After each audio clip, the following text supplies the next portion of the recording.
wasn't Chef Bojang anyway, but I hope it's actually enough to get you starting your day right. Oh, it was a delicious one here. We had our camera operators really staring very closely to that because, you know, some of them are bachelors and they need that sometimes. But let's get it moving now. Finding a Lost Heart is a fictional story that depicts some realities of our Gambian society. It is a story revolving around a young woman who had experienced the beauty and ugly phase of love, with the hope of building a potential love interest. But when we talk of these, what do we actually mean? We now have the author herself here with us in the studio, Madam Rohi Fofana. But before she comes, we'll take oh yes, I was supposed to say that, a break with Nobles to look at their latest music song that they released yesterday. And then when we come back, we'll look at the story here written by a female author.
Levi awi tebom enyab onom pebom buko fegi lenje kebom hampu yagala to betom in heche wuni kuy good international nyundamo we do the shit for the money all house bangy buddy the power with the gang, yeah, when we pull up it's red matey gang, canny gang, you know it's bang bang, the power with the gang, yeah, when we pull up it's red matey gang, canny gang, you know it's bang bang. Any one day Daniel mangi dawa holbu set mo rafet holbu bon nyawe jealousy is not good bro, just wait for your time now. Nobus nyawal tine rata kom lalo defa ñu dara mi di sauti bouti ko problem mi ket are you Michael Mouti, you like the buzz, I got the buzz, you want the buzz, congelal buzz. Hey wakalwai lay well.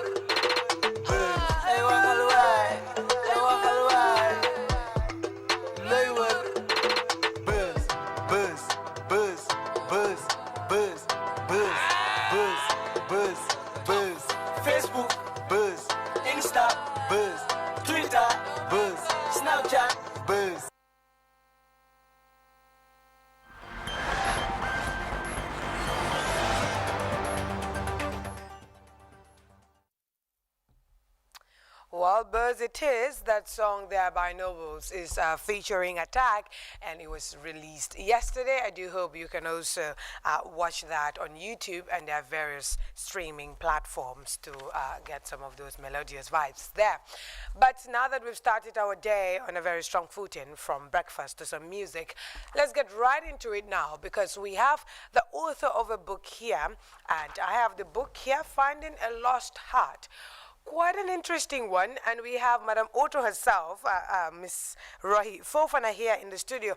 Welcome to the a.mSHOW, Rohi. Thank you for having me here. Yes, it's great to have you here. Now first, tell us who you are, Rohi, before we in fact go into the book. My name is Rohi Fofana, and I'm a Gambian, born and raised in Brikama. Right. I am an award-winning writer, an incredibly passionate writer and poet. Nice. And also a degree holder of political science from the University of the Gambia.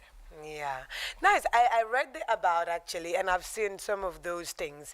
And what was quite captivating for me is that when I read this, said Finding of a Lost Heart is a fictional story that depicts some contemporary realities of our Gambian society.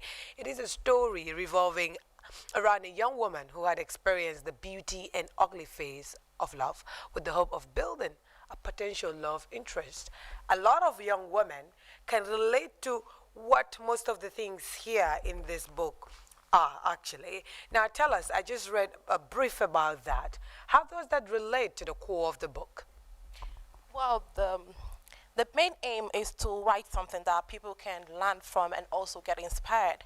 And looking at the story, you will come to realize that it reflects so many important themes that can be depicted in our contemporary Gambian society. Right. And one of this theme is the theme of single parenthood, and most importantly, the theme of parental influence on marital decisions, which has been going on. And I felt like I should talk about it because it is worth talking, and people need to know what to do if they find themselves in such circumstances. So in such circumstances, what circumstances? You will see a situation where when two young people will be in love, and they have this dream of building a potential love interest turning into a marriage, and they will groom this dream together to an extent that they feel like, okay, we are not going to get separated by anything. Then you see a parent come up with a decision that is going to alter theirs. And at the end of the day, either or both of them get affected by circumstances, and these are things that we don't usually put into consideration. We focus more on the decisions that we make for our children with the intention of doing good for them, forgetting that another person might get affected by the decisions that we make, most especially those imposed decisions when it comes to marriage. Now, I also see here the story portrays the trauma and indecision young women often encounter with regards to marriage, usually as a result of betrayal, deceit, incommunicado, and decisional influence by close relatives, which you've already mentioned. The themes highlighted in the story are single parenting, parenthood, friendship, education, forgiveness, and as well as the power of parental influence. Forgiveness here, because you've talked about the parental aspect of it, and the fact that you've also mentioned how things like betrayal, incommunicado, can affect young women's future decisions of engaging in future relationships. Is this something that you see people around you encountering, or is just some story you made out of a fictional character? Well, these are experiences that I've seen people gone through. I've seen some friends, some close ones gone through some of the, the scenes that have been reflected in the book. Now, when it comes to the theme of forgiveness that I spelled out there, like I said before, decisions that have been made by our parents in support of us can sometimes, lead to consequences that we find so difficult to get ourselves out of. Now, forgiveness is very key in everything that we do in life, and that is why I decided to bring it in. So when you read the book, you will come to realize that the main character, which is Bintu, has been betrayed by her first suitor. Yeah. And that was caused by, influence of her suitor's father, who forced him to get married to his close friend's daughter. Now that had happened, and they moved forward, forgetting about Bintu and what she was going through, True. which has affected her along the line. I mean, with regards to relationship. Of course. So there, she has to forgive at the end of the day, and that is what makes it even more beautiful. Now, that forgiveness part is such a difficult thing to do sometimes, but I think often it starts with forgiving yourself, in fact, in the first place. Exactly. But you realize that it is a process, and I'm glad that as a young lady, you've pointed it out, because it's one of the reasons why most people are, in fact, not deciding to marry soon. But often society doesn't understand this. Like you mentioned, parents, they don't know. They just want you to move on onto that stage. But you're going through so much, and you've not, healed. That's the word we use. You've not healed in the first place before you can give that space to someone else to occupy. And I think it's very much interesting. But I'd just like you to tell us, how do you think, some of the themes that you've looked at here impact society? And what is the most interesting theme for you as the writer in this book? Well, I would say the most interesting theme here is the theme of single parenthood. You look around the society, we see single parents, whether it's a man or a woman, it's there. And we know how difficult and challenging it can be to raise a child on your own. You have the society on one side, you have to go on fight, living for that individual, and you have to raise the person to be both academically and morally excellent. Right. Now, looking at my characters here, you have Mohammed, Bintu, and another character, Mary. They're both raised by single parents. And I don't necessarily reflect it only on women single parents. I try to bring in male single parents because we have them too. And we see their efforts. We see how much strength they put in raising their children, and they succeed in it. So this is to tell those people, those single parents out there, that they can do it. Despite all the challenges, I mean, it is a big spacious wall that whatever that you put your heart to, I mean, you struggle towards it, it's going to succeed. So they can raise very good kids. Of course. Yeah. I mean, most of us along the line were raised by single parents, and we don't have a choice. But, you've mentioned some of the things that the main character had to go through. Tell us, what was the turning point for her here? Well, it was the forgiveness path. Okay. That was the turning point for her, because she was stuck in the past until the time she decided to forgive and move on with her life. And that's most important. And I think that is what affects so many young people today. We want to stay in the past. We do not want to move forward because we don't want to forgive ourselves and others. But this life is a process. I mean, if something happens to you, that should not put your life, on a pause. You need to move on. And to move on, you have to forgive yourself first and move on and embrace greater opportunities and all those beautiful things that life has to offer. Oh, now that's refreshing. I almost want to cry, actually. All right, don't worry. But yeah, Rohi, interesting that interesting things you've mentioned. The book, has it been launched already? The book will be launched on the 27th of February, yes, at Birkama this year. At Birkama, opposite the Gambia College at the regional office. I mean, it sounds like this is going to be the first time that a book will be launched at Birkama, but to me, it's quite exciting. I have to go back to my birthplace and then launch a book there. I'm going to inspire so many people, most especially the young ones. Yeah. And I know it's going to be interesting. But looking at the pandemic, how much has it affected the side of book writers? Would you say it has in any way affected you, or this was an opportunity to kind of see more creative things to write on?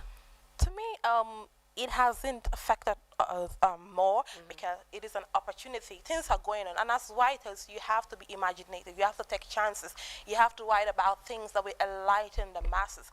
Create that awareness, tell people what this is, its impacts, and how we can what we can do to make the best use of it.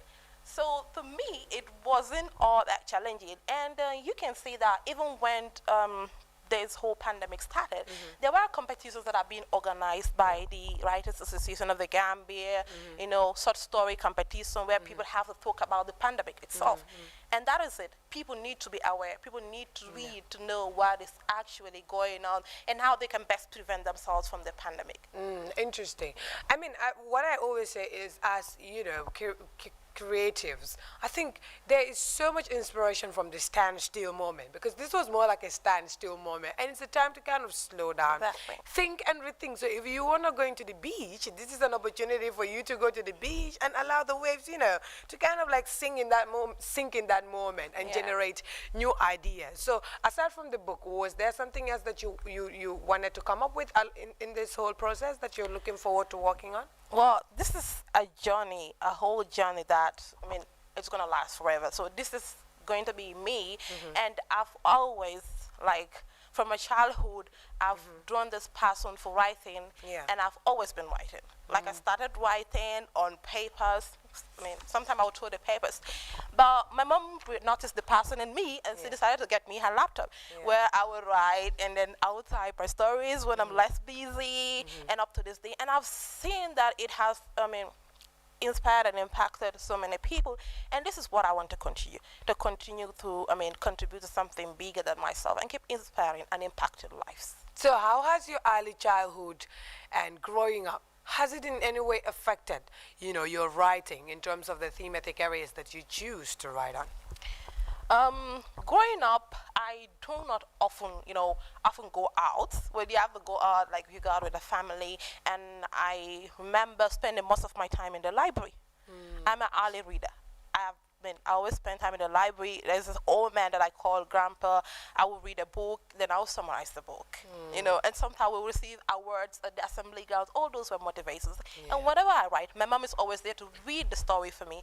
And whatever book that I read, I still give it to her and still read it. And I feel like I'm being motivated. Someone out there and someone close to me supporting me on this journey that I choose for myself. Is this? I like to engage you a little bit further, Rohi, because I think it's interesting. Is this the only book you've launched, or you've launched others in the previous? This will be my first book. Oh, interesting. But Yes. you've been writing on other short poems, short I've stories. been writing on artists, yes. And I started writing this book when I was 15. When I Oh, was 15, and I'm launching at 24. aha. What took you so long? I mean, why? Why did you have to take it forever to bring it on? Well, it's one of the short stories that I wrote. It was about 3 pages. And then one night, I'm like, I'm going to develop this into a book. And Yeah. interestingly, I decided to. But at some point along the line, I wanted to publish it. But then I wasn't, financially strong to get it published. But I didn't take chances. I made a choice to move forward. And I put in massive efforts, which is really satisfying. I decided to add themes that I believe will continue to, inspire other people, things that I believe are very important in our contemporary Gambian society. Right. I just see an excerpt here in this book again. Let's just read a little bit. It says, "I'm sorry, but you did the right thing by not giving him a chance. You know how worried we all were when that idiot of a fiancé abandoned you. You have to be extremely careful. That is exactly what I am doing. In quotes, I am being vigilant about all these, but there is something cool about this guy that is getting me attracted to him." What is going on here?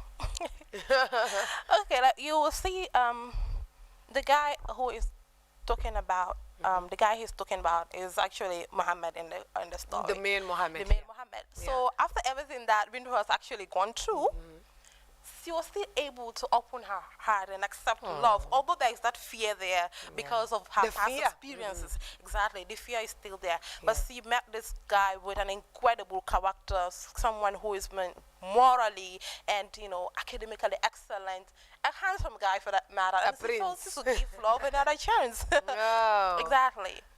So the mother was kind of afraid because they've all, witnessed what she has to go through in her past relationship, and everyone is trying to be careful and advise her to be careful as well. Yeah. Wow. It's good that she feels she can, open her heart to this one. I Yeah. mean, it's very interesting what happens. But yeah, what do we look forward to in the future from Rahi? What else is in the pipeline? Well, there are more stories coming, hopefully. I mean, this is just the beginning, and I am not stopping. God willing, I'm going to continue this journey because I believe that, we all have a significant role to play. And I believe my part in this whole thing is to write and inspire. This is a gift, and I have to say it with the world, and I have to say it in a positive way that it can inspire, not just within the country, but beyond there are so many things in the society that we need to talk about so that people can get enlightened and know. Yeah, that's interesting because I see a lot of budding writers in this country. But what do you think has been the main challenge of these young writers? Well, there are so many young writers, but like I said, writing a book and publishing a book are two different things. So you have many young writers out there, talented young writers, with incredible stories that you will feel, great reading it. But the challenge is publishing the book, and it comes with a price that you have to pay. And like for me, How much was this? I have to publish this book now that I've landed my first job, and I'm like, this is an opportunity for me to publish my book because every writer wants to be read. So I just want that young people could be given that opportunity to bring their stories to light by, giving them the financial support, that moral support. It's all very important. Yeah. Well, maybe it's also because, I don't know, the process shouldn't be all that easy for one to publish a book. How much did it have to take to do this? Well, you have to pay something. You have to pay for editing. You have to pay for the layout thing. You have to pay for printing, and it depends on the demand that the public is making for the book. Okay. So you still have to print more, and it all requires money. Yeah, of course. So what would be your advice to the young people out there, especially those young writers as well, who looking up to you? I'll tell them not to give up. I didn't give up. I could have said, okay, this whole thing is challenging, let me just stop here. But no, I made a choice to move forward.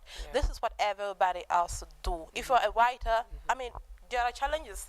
Be ready to face those challenges. Turn them into opportunities. This is a path that you choose, or a path that God has sent on your way. A gift. Say it with the world. That's what gifts are. It's meant to be said with the world. Let people enjoy, your talent. Let them appreciate it.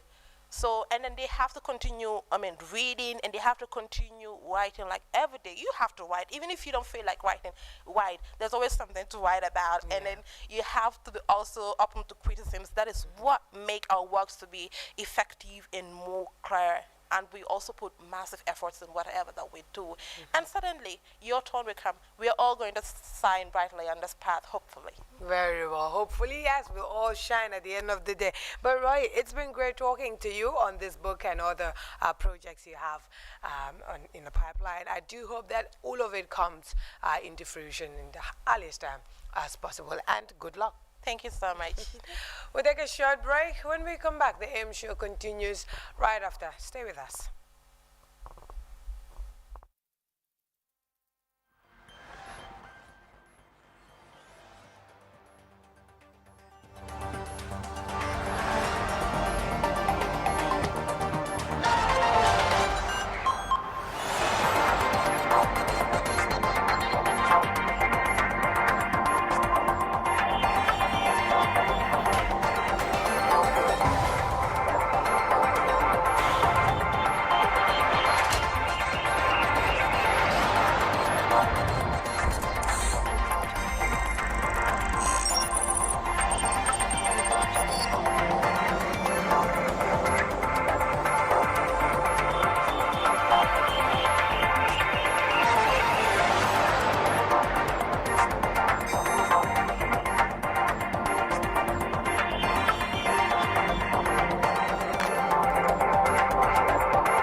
Hey, I am Sister Yai. Hi, this is X-Mild. Hi, this is Sex. Hello, I'm Ronald. Hi, I am Anna Mane, a fashion designer. I am Danny Constant. And I'm Fanta Jamba Sise.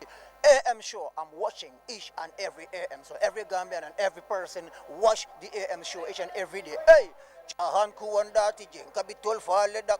Ifele katamo komansa ki inyal ben kanchak kole ko simbe duma sabe duma fonse mutaletap konye general webo kadi amulimo yefimak victory top of the top no fit songs them go top dan salman go chop if no really bones we add up skank direct a.mSHOW afoba mad.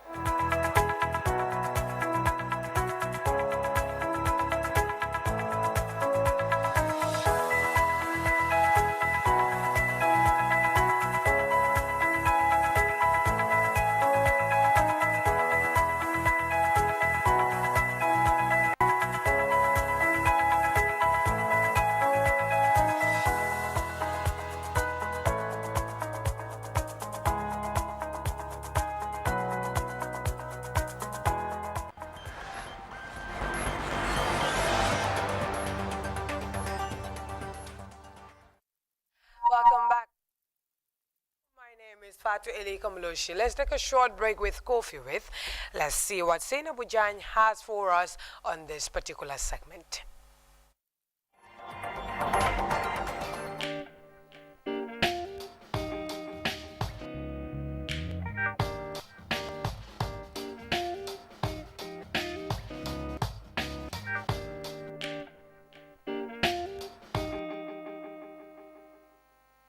Hello and welcome to another episode of Coffee With.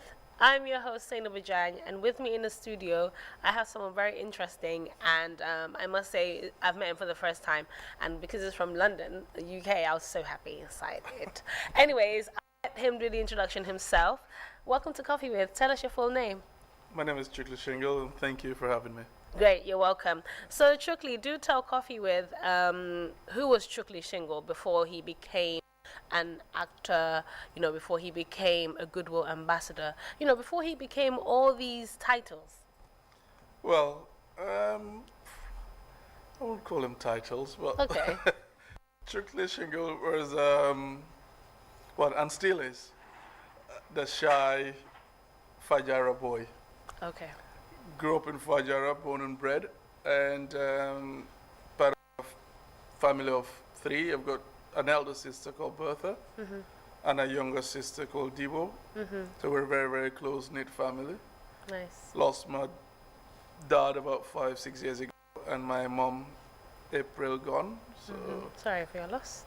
yeah, we're a very, very tight-knit family. Part of the Shingle Kunda from Spalding, and many other parts to it, because you got the Gomis Kunda, you get the Fallen, and so it's all. But yeah, I would class myself as a shy Fajara boy. Right. So, but what was you into before, before you became an actor? Well, when I went to the UK, I did an MSc in Business Information Technology. Nice. But then I started working for the bank, Halifax, to start with, as a customer liaison officer. So I was dealing with the financial advisors, advising people on their money, obviously huge savings. So I did that for about 4 or 5 years. I worked for the Royal Bank of Scotland as an insurance claims handler. I did that again for another 5 years. Then I stepped out and worked for an insurance broker called a.mSHOW. And while I was there, I did my CII exam, so I am CII certified. Nice. And that's the Chartered Insurance Institute, Her Majesty Chartered Insurance Institute. So I've got all my certificates for that. Great. And then I worked with them for 6-7 years. And then I was tasked to manage a health and safety business. They do regional risk assessment. Yeah. So I was there for 2 years. Then I thought I could set up my own stuff. So I did that. So I've got my own little business going. Great. And through all this process, I used to also run a nightclub, but then that's no longer there. Okay. But yeah, I've got my hands in few stuff. Nice. I like that. So now tell us about your childhood. You mentioned that, you were quite shy Fajara boy. But then, being at the, the welcoming yesterday, I saw that, your boys were talking about the childhood and how you guys were. So just tell us a bit about that. Well, growing up in Fajara, my dad was very, very strict. Okay. So he wasn't one of them that allows you to do your thing. It's like a military regime. Okay. I used to sit back then and think, why is he being so harsh? But then looking back at it now, I understood why he did that, and I thank him for doing that, because that kept me in the straight and narrow. Great. And that gave me that made me the person I am today. So I was, back then, obviously I didn't know, because I wanted to be part of the life and having girlfriends everywhere, jumping around, partying till late and stuff like that. Yeah. But then that wasn't allowed. I can't even have a haircut that I like. Wow. If I go do this silly haircuts, you'll be like, why are you doing this? and it will be like a whole month of sermon. Until my hair grows back, I won't hear the last of it. So That's crazy. yeah, and it's one of them. You want to go out for a party? It's like, yes, you can go, but make sure you're here by 9 o'clock. The party won't even start at 10. I'm saying bye to go home when everyone's coming in. So it's like, why did I even bother coming? I know, right? But then, as I said, going forward, when I went to UK, and then after a few years, because when I went to UK, I didn't come back to the Gambia for about 15 years or so. Wow. So when I came back the first time, I had my hair all designed like a basketball, had it all dyed blonde, just some crazy stuff. Yeah, yeah. With tattoos all over my body and stuff. So when I came to the airport to pick me up, they was like, is that chocolate or is that Dennis Rodman? I can imagine, because you would have like Dennis Rodman. Exactly. So I'm just laughing. And then you could see the difference there, because I dare not have done that. When you was around him. Exactly. So, but then I think he knew that now I'm a grown up. I've got my own life and my own family. So it was like, it was cool. So we were like chatting on a level and stuff. So it's whenever, even at home, when we sit down, it was just like, whenever I walk past, it was like, is that Dennis Rodman? So we had a laugh about it. So. Oh, that's cute. That's cute. May his soul rest in peace. All right, so that's interesting. It seems like you had like a breakthrough, because you were kind of like, kept in a home and then made a particular way, which actually groomed you to who you are today. Exactly. But at the end of the day, you went out and then you found yourself and then you became who you are now. So it's all a process of growth. So now we move on. It'll be nice to know what influenced you to like get into the acting scene and the movie industry, because from what you told me about your background, not mentioned anything to do with performing arts or like music or drama. So then what kind of got you into drama and acting? Well, I always enjoyed the Nigerian movies, and back in the days when we were younger, it wasn't as big as it is now. But then you had the likes of Chiefs Rebrudaya, the Gringori, Clarus, all them funny stuff. So I used to watch that growing up, and it used to give me so much fun laughing. And then from there, you get the little Aki and Popo guys as well. So I watched them while growing up. So the acting thing, when I went to the UK, I was like, I would want to be an actor at some stage. But then that came, I won't say by an accident, but through my club. Okay. Because I was at a club, we had a really big night, and this lady actress came in called Lucci. So the doormen were like, oh, well, she asked who runs this place. So they came and introduced us. Right. So she was like, oh, I'm Lucci. Estelle, how are you? I was like, I'm Chocolate, I'm good. So we started chatting. What do you do? We explained. Oh, I'm an actress. So I was like, oh, okay. At that point, I didn't mention, I was working for an oil company at that particular time. Okay. So she was like, oh, my brother's into oil and gas stuff. So I was like, oh, that's fine. So we started chatting about that. So I said, well, I've always wanted to get into the movie industry because I enjoy Nigerian movies. So she was like, oh, I could connect you to a couple of directors. Right. So, and she was like, you could give them a ring. I was like, I'm not going to call anybody because they don't know me. And people like that, they think they're all up there. So when you ring them, they were like, who are you? So I was like, if you really want to introduce me, you speak to them first. Yeah. Tell them I'll be ringing them, then I'll call them. Yeah. So she goes, all right, we'll do that. Then to cut a long story short, he gave me two numbers. A guy called Danny Eskin, who's quite quite big in there. Yeah. And then another one called Nelson Spike. He was also the top one there. So when I rang them, Danny was very, very receptive. Danny was like, oh, okay. Because she told them there's this very big promoter in Leeds and promotes African music, so he wants to get involved. So Danny was like, well, come to Leeds, take your pictures, do your profile, invite you, all sorts. Nice. But Nelson was very, very, well, standoffish. Yeah. He wouldn't even answer my call. Oh, wow. But then when I tell the lady, Lucci, well, I've called Nelson and he's not answering. When she calls Nelson, Nelson answers. And then she'll come back and say, oh, Nelson says, I was like, why is he not answering my call? Why is he not talking to me direct? Yeah. So in the end, I just thought, you know what, forget him. So I just left him and started talking to Danny. Yeah. And at that time, there was a big movie that they were premiering called Gold Dust Ikenga. Okay. And it has the likes of Mike Godson, Alex Akubu, and they were all in the UK for the Nice. premiere. So Danny was like, I'll speak to the director and we'll do a special invite for you as a special guest. Right. So the director agreed. So they took my picture, did a massive poster, Oh, wow. and said, well, we're having this very big promoter from Leeds coming for the premiere, invited to the red carpet and everything. So that's where it started.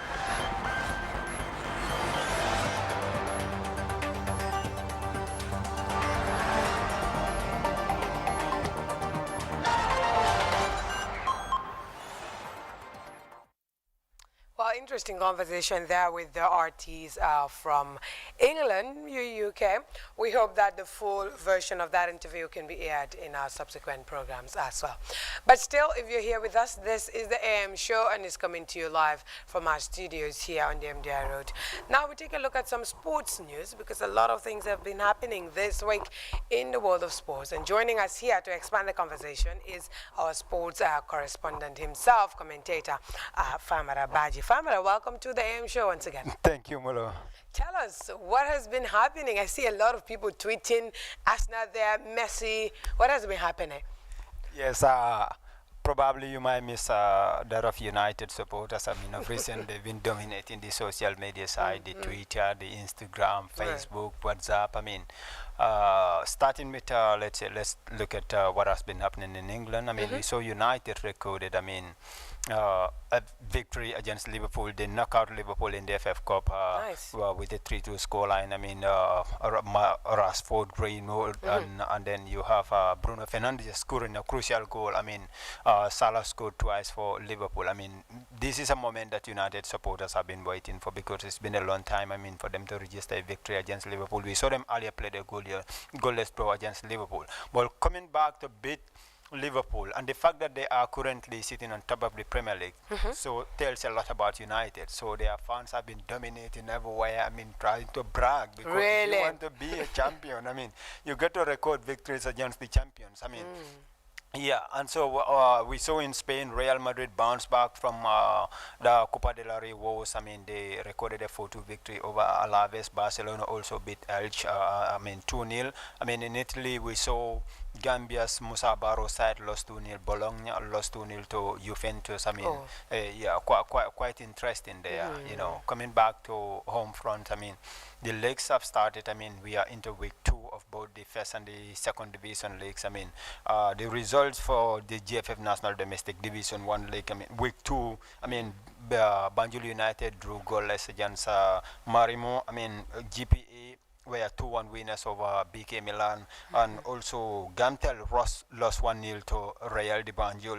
You know, Elite United drew goalless with Birkama United. It's a second consecutive draw for Birkama United. I mean, at the beginning they've said that they want to contest for the title, but they've gone 2 games, I mean, without even scoring once and drawing 2 goals, 2 games. I mean, Gaff made it 2 out of 2 wins out of 2 against Hawks with a 4-2 win. I mean, they are sitting on top of the table with 6 points. They are superior on goal difference. Real also had 6 points, but Gaff has superior on goal difference. I mean, Fortune also played out a 1-1 draw against Talindi United, and Walidan lost 1-0 to the stubborn Wabanjul side. Interesting. So in terms of the, the local side, where are we headed next, actually? Yeah, the leagues will continue, you know, and the preparations as well for the game against the Gambia's game against Angola will kickstart very soon, you know, because we have information that the match will play in February. So I mean, the leagues have resumed now. You know, players will do all what they can. It's going to give the coach a bit of opportunity to go out and see some of these local players. You have a bit of good players in the league, you know. So probably, you know, he could scout some of the players and then add it to the professional players going into Angola's game. So you think we have like really fresh ones that he can add? Who would that be? Yeah, we have a lot of young players. You know, probably when you want to mention players, they might think that you are influencing. Okay. But then, you know, this is a good opportunity for them to see the league starts, and you have these young players who have been sitting for a little while not playing football. Now that is back, they will continue, and especially the race is going to be very tight, because last year we saw the league being, before it was declared null and void. I mean, you have Real de Banjul leading armed forces aware as well. They are keeping pace, so these are the two teams at the top of the summit as we speak at the moment. So that clearly shows, I mean, when the league starts, you can gradually identify who the realistic title contenders are. But we have to admit the fact that the league is too young. So realistic. Let's see how that goes. But before we wrap it, of course, we know that Famara, every month or week in, week out, we're talking about Musa and just how he's making a name for himself in the Bologna. But let's talk about the others as well. What have they been up to? The likes of Modu Barrow, Steve, and all the others. Have they been onto something very interesting lately? Yeah, quite interesting, because when you look at all these players, they are playing in various leagues. But sometimes it's difficult to try to gather information about those kind of players. So down to the fact that the leagues they are playing, and also it has to do with some of these players don't use the social media sites, and some are using it, but they don't post frequently. The lack of Steve will always post when he played the full game. He will post it when he scored a goal. He will post it, and the same could be said about other young players.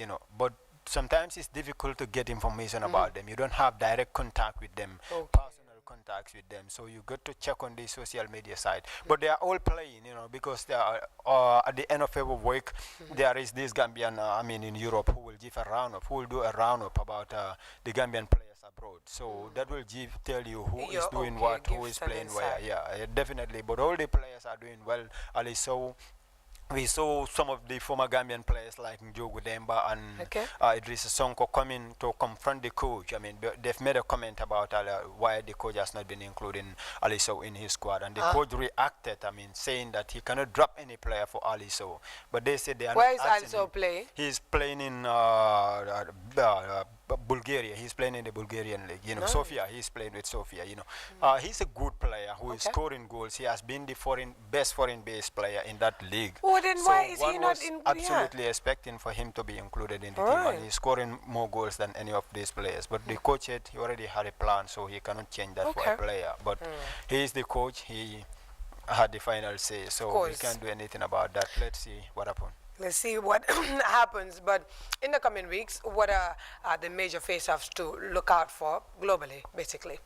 Yeah, leagues will, the Premier League will come back again, the La Liga will continue, the Italian League will continue, and also the leagues will, games will continue in the second division and first division as well. Very well. Farmer, there is our sports commentator here and correspondent at GRTS. It's been great talking to you, Farmer.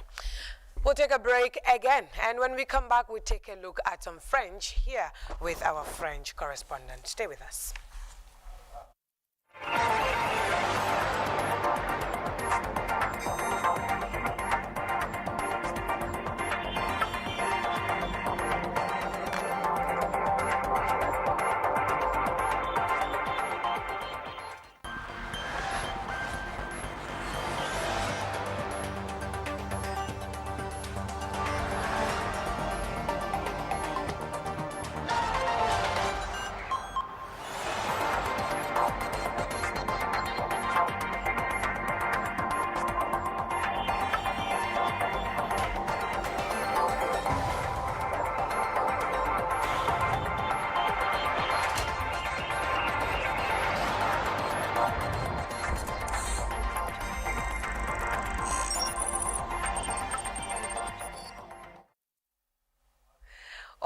Welcome back to the a.mSHOW again.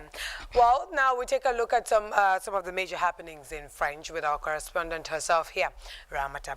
Ramata, bonjour, bienvenue, l'information aujourd'hui. Bonjour Fatou Elika Mouloussi. Bonjour à toutes et à tous sur votre chaîne leader la GRTS avec votre segment en français sur votre a.mSHOW. Nous commençons cette édition de nouvelles avec la présidence parce que son Excellence, le président Adama Barrow, a reçu hier des délégations de communautés Mandjak et de Nar au Palais.